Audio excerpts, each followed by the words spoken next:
हम्म। कल्पना कीजिए एक ऐसे बिजनेस मॉडल की जहां कोई संस्था मुफ्त में तकनीकी ट्रेनिंग दे रही है और अपना खुद का सेंटर खोलने में पूरी मदद भी कर रही है। हाँ, और सबसे बड़ी बात कि उस सेंटर से होने वाले मुनाफे का 99% हिस्सा उस व्यक्ति की ही जेब में जाता है जो उसे चला रहा है। बिल्कुल। और संस्था खुद सिर्फ 1% हिस्सा लेती है। मतलब आज के इस अत्यधिक व्यावसायिक युग में कोई भी आम इंसान यही सोचेगा कि यार ये तो किसी स्कैम या ख्याली पुलाव जैसा लगता है। सही बात है, ये संदेह आना बहुत ही स्वाभाविक है, क्योंकि जब हम अर्थशास्त्र के सामान्य नियमों को देखते हैं तो कोई भी बड़ी संस्था बिना किसी भारी मुनाफे के अपना इंफ्रास्ट्रक्चर और अपना ब्रांड नेम किसी को ऐसे ही नहीं सौंपती। हाँ, लेकिन कभी-कभी कुछ ऐसे मॉडल सामने आते हैं जो पारंपरिक अर्थशास्त्र को पूरी तरह से चुनौती देते हैं। और आज की इस विस्तृत चर्चा में हम ठीक ऐसे ही एक मॉडल को डिकोड करने जा रहे हैं। ये बहुत दिलचस्प होने वाला है। वाकई, हमारे पास महाराष्ट्र के कन्हान स्थित निशांत ग्रोथ फाउंडेशन यानी एनजीएफ का एक बेहद विस्तृत दस्तावेज है। इसमें उनके निशांत स्वावलंबन मिशन की पूरी रूपरेखा दी गई है। जी, और इसमें बहुत सारे हैरान करने वाले आंकड़े हैं। बिल्कुल। तो हमारा उद्देश्य आज ये जांचना है कि कन्हान और उसके आसपास के जो विलेज हैं, वहाँ के विद्यार्थियों के लिए ये फाउंडेशन कागजों से बाहर निकलकर असलियत में कैसे काम करता है। मतलब जो विद्यार्थी वहाँ प्रवेश लेंगे, उनको नौकरी, बिजनेस या फ्री फ्रेंचाइजी का क्या और कितना बेनिफिट मिलेगा। तो अगर हम इस पूरे दस्तावेज का सबसे मजबूत पहलू देखें तो वो ये है कि ये सिर्फ हवाई बातें नहीं करता। ये शुरुआत से ही एक स्पष्ट कार्यप्रणाली तय करता है। और किसी भी सिस्टम को समझने के लिए सबसे पहले हमें यह देखना होता है कि उसमें एंट्री बैरियर कितना है, मतलब प्रवेश लेना कितना आसान या मुश्किल है। एनजीएफ का प्रवेश मॉडल इस मामले में काफी रणनीतिक लगा मुझे। मैंने पढ़ा कि विद्यार्थियों को महाराष्ट्र सरकार द्वारा मान्य जो MSCIT-ARS बेसिक कंप्यूटर कोर्स है, उसमें सरकारी नियमानुसार फीस देकर प्रवेश लेना होता है। एक बुनियादी कंप्यूटर कोर्स से शुरुआत करना तो बहुत सामान्य सी बात है ना। हाँ, अलग बात यह है कि फाउंडेशन ने अपनी तरफ से कोई नया या अपरिचित प्रवेश द्वार नहीं बनाया है। MSCIT महाराष्ट्र में एक बहुत ही स्थापित और स्वीकार्य कोर्स है। हाँ, पेरेंट्स इस नाम को जानते हैं। एग्जैक्टली। फाउंडेशन ने इस स्थापित कोर्स को एक करियर गेटवे के रूप में इस्तेमाल किया है। जैसे ही विद्यार्थी सरकारी नियमों के अनुसार तय की गई फीस देकर इस एक कोर्स में दाखिला लेता है, उसे 31 अलग-अलग प्रोफेशनल स्किल डेवलपमेंट कोर्सेज बिल्कुल मुफ्त मिलते हैं। अरे वाह, 31 कोर्सेज, ये तो बहुत बड़ी बात है। हाँ, रणनीति यही है कि जो चीज पहले से भरोसेमंद है उसके साथ भविष्य के हाईटेक कौशलों को जोड़ दिया गया है। और एक चीज मैंने नोट की कि जो विद्यार्थी एक मुश्त फीस नहीं दे सकते, उनके लिए किश्त की सुविधा भी है, जो ग्रामीण परिवेश में वित्तीय दबाव को कम करने के लिए एक बहुत ही प्रैक्टिकल कदम है। बिल्कुल। लेकिन इस दस्तावेज में एक और आंकड़ा है जिसने मेरा बहुत ध्यान खींचा। जो नागरिक 14 अप्रैल 2026 से पहले किसी भी अन्य इंस्टीट्यूट से MSCIT कर चुके हैं या अपनी पढ़ाई पूरी कर चुके हैं, वो केवल 250 रुपए की मेंबरशिप फीस देकर इन 31 फ्री कोर्सेज का हिस्सा बन सकते हैं। हाँ, ये पॉइंट काफी इंटरेस्टिंग है। मतलब मात्र 250 रुपए? ये वित्तीय रूप से कैसे संभव है?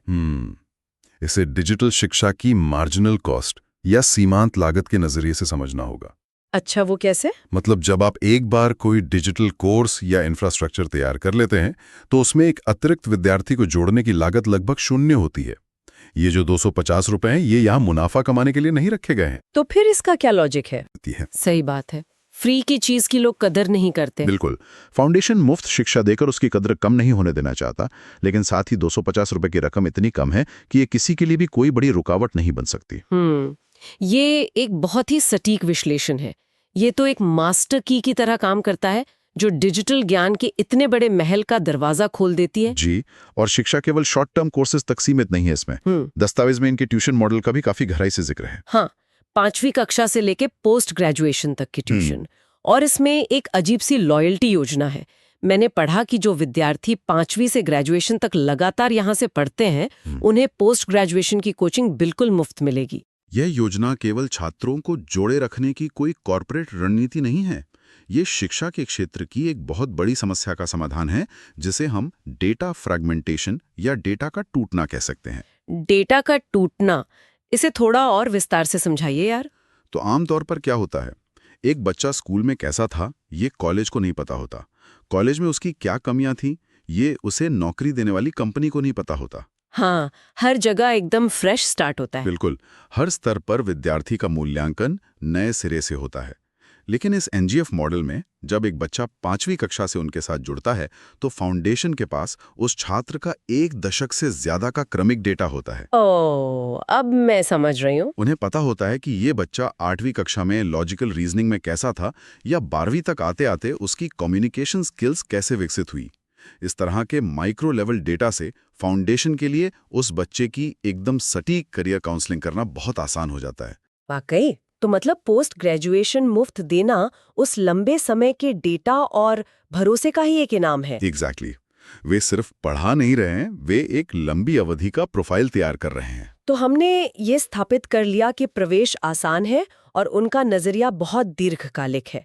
लेकिन असली सवाल ये है कि वे पढ़ा क्या रहे हैं। कोर्स कंटेंट की बात करें तो हाँ, क्योंकि जब मैंने उन 31 कोर्सेज की रूपरेखा देखी तो वो संयोजन मुझे काफी विरोधाभासी लगा। एक तरफ एकदम पारंपरिक ग्रामीण कौशल है, जैसे स्मार्ट टेलरिंग और आयुष नर्सिंग असिस्टेंट जी, और ठीक उसी सूची में आर्टिफिशियल इंटेलिजेंस या AI, chat GPT, cloud computing और पाइथन प्रोग्रामिंग जैसे विषय भी हैं। मतलब कन्हान जैसे ग्रामीण इलाके में एक फाउंडेशन एआई क्यों पढ़ाना चाहता है? सच कहूं तो ये विरोधाभासी इस मिशन की सबसे बड़ी ताकत है। हम अक्सर ये मान लेते हैं कि हाईटेक शिक्षा केवल सिलिकॉन वैली या बैंगलोर जैसे महानगरों के लिए है। हाँ, आम धारणा तो यही है कि गांव के युवाओं को केवल सिलाई या खेती ही सीखनी चाहिए। बिल्कुल, लेकिन एनजीएफ इस विभाजन को मिटा रहा है। इसे एक बहुत ही प्रैक्टिकल उदाहरण से समझते हैं। मान लीजिए एक विद्यार्थी विलेज हेल्थ वॉलंटियर का कोर्स करता है। पारंपरिक तौर पर वो सिर्फ प्राथमिक उपचार करेगा। हाँ, बेसिक फर्स्ट एड वगैरह। लेकिन अगर वही विद्यार्थी एआई और डेटा मैनेजमेंट भी सीखता है तो वो अपने गांव में फैलने वाली मौसमी बीमारियों का डेटा ट्रैक कर सकता है। अरे वाह! वो क्लाउड कंप्यूटिंग का उपयोग करके पूरे गांव के स्वास्थ्य रिकॉर्ड को सुरक्षित रख सकता है और दूर बैठे किसी विशेषज्ञ डॉक्टर से टेलीमेडिसिन के जरिए जुड़ सकता है। मतलब तकनीक का इस्तेमाल सीधे सीधे स्थानीय समस्याओं को सुलझाने के लिए किया जा रहा है। ये बहुत ही प्रभावशाली सोच है ना? बिल्कुल। और इसी तरह का एक और कोर्स मेरी नजर में आया जो है मोबाइल जर्नलिज्म, जिसे दस्तावेज में मौजो कहा गया है। इसके साथ न्यूज रिपोर्टिंग और खोजी पत्रकारिता भी है। ग्रामीण स्तर पर इसका क्या असर हो सकता है? मोजो का सीधा अर्थ है मीडिया का विकेंद्रीकरण, मतलब डिसेंट्रलाइजेशन। पहले किसी खबर को दुनिया तक पहुंचाने के लिए एक बड़े न्यूज चैनल, महंगे कैमरे और एक ओबी वैन की जरूरत होती थी। हाँ, बहुत भारी इंफ्रास्ट्रक्चर लगता था। पर आज एक स्मार्टफोन ही पूरा न्यूज रूम बन चुका है। कन्हान के युवाओं को मोजो सिखाने का मतलब है कि वो अपने इलाके की जमीनी हकीकत, किसानों की समस्याएं या स्थानीय प्रशासन की कमियों को सीधे डिजिटल प्लेटफॉर्म्स पर ला सकते हैं। लेकिन दस्तावेज में एक बात बहुत स्पष्ट रूप से रेखांकित की गई है कि यह मीडिया कोर्स पूरी तरह से विद्यार्थी की इच्छा पर निर्भर है। कोई जबरदस्ती नहीं है कि आपको ये करना ही है। ये एक बहुत ही परिपक्व दृष्टिकोण है संस्था का। मीडिया एक ऐसा क्षेत्र है जो मानसिक रूप से बहुत थकाने वाला हो सकता है और इसमें थोड़ा जोखिम भी होता है। सही बात है, हर कोई इसके लिए नहीं बना होता है। बिल्कुल, फाउंडेशन ये स्वीकार कर रहा है कि हर कोई खोजी पत्रकार बनने के लिए नहीं बना है। ये विकल्प केवल उन लोगों के लिए है जो सच में समाज में बदलाव लाने का जुनून रखते हैं। और जो लोग पढ़ाई के साथ साथ आर्थिक रूप से भी स्वतंत्र होना चाहते हैं, उनके लिए दस्तावेज में अर्न व्हाइल यू लर्न यानी सीखते हुए कमाने का एक पूरा तंत्र समझाया गया है। हाँ, इसमें इंटर्नशिप, ऑन जॉब ट्रेनिंग और पार्ट टाइम ऑनलाइन या ऑफलाइन वर्क शामिल हैं। मतलब ये सिर्फ किताबी ज्ञान नहीं है, ये कौशल को तुरंत बाजार में उतारने का तरीका है। लेकिन यार, इस पूरे दस्तावेज का सबसे बड़ा और शायद सबसे विवादित हिस्सा अब आता है। मैं उसी 99% प्रॉफिट वाले फ्री फ्रेंचाइजी मॉडल पर वापस लौटना चाहती हूँ। जी, ये तो इस पूरे मिशन का केंद्र बिंदु है। दस्तावेज के अनुसार जो विद्यार्थी पास होने के बाद नौकरी की जगह अपना खुद का इंस्टीट्यूट, ट्यूशन या एजेंसी शुरू करना चाहते हैं, फाउंडेशन उन्हें अपनी फ्री फ्रेंचाइजी देगा। सही है। और मुनाफा कमाने वाले विद्यार्थी का होगा पूरा 99%। फाउंडेशन केवल 1% हिस्सा लेगा। मुझे यहाँ आपको रोकना होगा। बताइए। कोई भी इकोसिस्टम हवा पर तो नहीं चलता। फाउंडेशन को सर्वर का खर्च देना है, ट्रेनर्स की सैलरी देनी है, 1 साल तक नई फ्रेंचाइजी को सपोर्ट भी देना है, जैसा कि उन्होंने वादा किया है। ये अर्थशास्त्र काम कैसे करता है? क्या ये मॉडल कुछ ही सालों में वित्तीय रूप से ढह नहीं जाएगा? ये सवाल बहुत जायज है, क्योंकि हम इसे एक पारंपरिक रिटेल फ्रेंचाइजी के चश्मे से देख रहे हैं। तो इसे कैसे देखना चाहिए? एनजीएफ का मॉडल एक ओपन सोर्स नेटवर्क या एक डिजिटल एग्रीगेटर की तरह काम करता है। दस्तावेज में एक बहुत ही महत्वपूर्ण पंक्ति है कि फाउंडेशन केवल प्रति विद्यार्थी परीक्षा फीस लेगा। हाँ, मैंने ये पढ़ा था। कोर्स की पूरी फीस सेंटर की होगी, फाउंडेशन सिर्फ परीक्षा फीस लेगा। ये सेंटर बहुत तेजी से फैलते हैं। लॉजिकल है। मान लीजिए कन्हान और आसपास के 50 गांवों में 50 विद्यार्थियों ने अपने सेंटर खोल लिए। हर सेंटर में अगर 100 विद्यार्थी भी हैं तो कुल 5000 विद्यार्थी हो गए। समझ रही हूँ, गणित तो बहुत बड़ा हो गया। अब फाउंडेशन इन 5000 विद्यार्थियों की ट्यूशन फीस में से कोई हिस्सा नहीं ले रहा है, जिससे सेंटर चलाने वाला युवा आर्थिक रूप से एकदम मजबूत होता है। बिल्कुल, सारा पैसा उसके पास जा रहा है। लेकिन वो 5000 विद्यार्थी कभी ना कभी परीक्षा तो देंगे, और उस परीक्षा के सर्टिफिकेशन के लिए ली जाने वाली एक छोटी सी फीस सीधे एनजीएफ के पास आती है। ये हाई वॉल्यूम और लो मार्जिन का खेल है। अच्छा, तो जो 1% की बात की जा रही है, वो वास्तव में इस विशाल नेटवर्क के संचालन को बनाए रखने की एक प्रतीकात्मक लागत है। एग्जैक्टली। वो एक ऐसा बुनियादी ढांचा बना रहे हैं जहां हजारों लोग काम करेंगे और हर छोटे लेन देन से एक मामूली हिस्सा फाउंडेशन को जीवित रखेगा। अरे वाह, ये तो बहुत ही शानदार सोच है। ये तो एक पिरामिड स्कीम का ठीक उल्टा हो गया। पिरामिड स्कीम में ऊपर बैठे लोग सारा पैसा चूस लेते हैं। बिल्कुल सही कहा आपने। लेकिन इस ओपन सोर्स मॉडल में ऊपर बैठी संस्था केवल उतनी ही ऑक्सीजन लेती है जितनी उसे जीवित रहने के लिए चाहिए, और बाकी सारा पोषण जड़ों यानी विद्यार्थियों के पास जाता है। ये एकदम सटीक उपमा है, और कोई संस्था ऐसा साहसी कदम तभी उठा सकती है जब उसकी नींव किसी शुद्ध व्यावसायिक सोच से नहीं, बल्कि किसी गहरे जमीनी अनुभव से पड़ी हो। और यही चीज हमें इस पूरे मिशन के पीछे की कहानी की ओर ले जाती है, क्योंकि इस तरह का तंत्र रातों रात तो नहीं बनता। बिल्कुल नहीं। दस्तावेज के अंतिम भाग में इसके संस्थापक निशांत श्यामसुंदर पीपलवा के सफर का विस्तार से वर्णन है। उनका बैकग्राउंड 2007 से शुरू होता है। ये कालखंड बहुत महत्वपूर्ण है। 2007 से लेकर अक्टूबर 2021 तक, पूरे 14 साल। हाँ, इन 14 सालों में उन्होंने काफी कुछ किया। बिल्कुल। उन्होंने सरकारी और प्राइवेट कंपनियों के टेंडर लिए, जॉब कैंपस आयोजित किए, बेरोजगारों के इंटरव्यू लिए और फ्रेशर्स को ट्रेनिंग देकर नौकरियों पर रखा।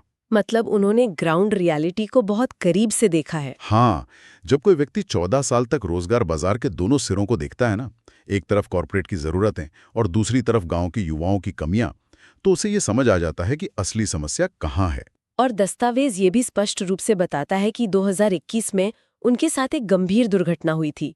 अक्सर ऐसे बड़े जीवन परिवर्तनकारी अनुभव इंसान के नजरिए को पूरी तरह बदल देते हैं। ये सच है। 2025 में इस फाउंडेशन का पंजीकरण इसी अनुभव और उस वैचारिक बदलाव का परिणाम लगता है।